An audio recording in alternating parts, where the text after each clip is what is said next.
What's up mga Chuy? It's your friend Mac here. For this vlog, I'm gonna teach you how to make an intro like mine. So let's start. Wait. Before that, let's wear some masks.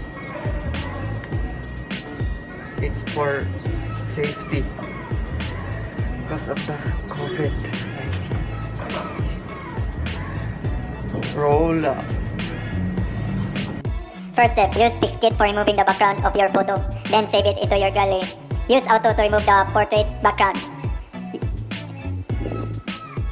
Then save it into your gallery. Next, go again to the PicsArt. Use background. Then use the color green for the background of the photo. Then place the photo in the center. Try to enhance your photo.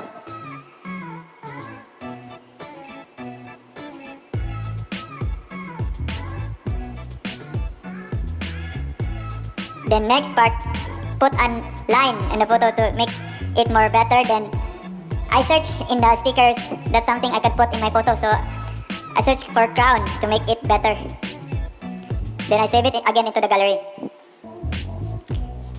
Next part, I use MotionPortrait for making my eyes move and mouth in my logo.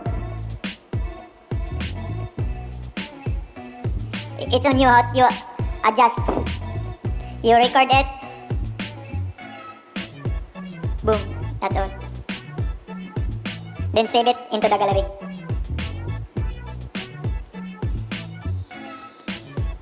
Next, I go to PicsArt. Background. It is the background of the video. Use the size of YouTube size. Then save it into the gallery again. I use Inshot for making the background move.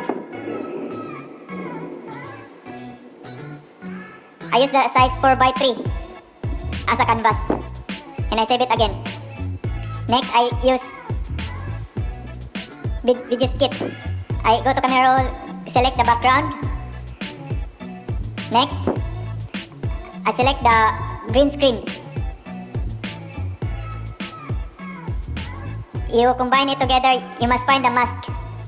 Next, camera roll again, find the logo, then mask and save.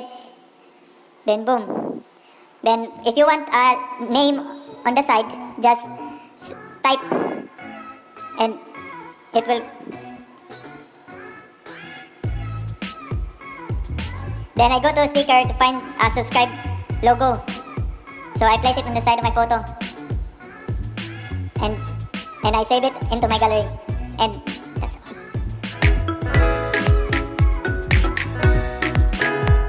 So that's it. Thank you for watching. Hope you watch all of my vlogs, upcoming vlogs. So don't forget to subscribe and like that. Turn on the notification bell. Peace.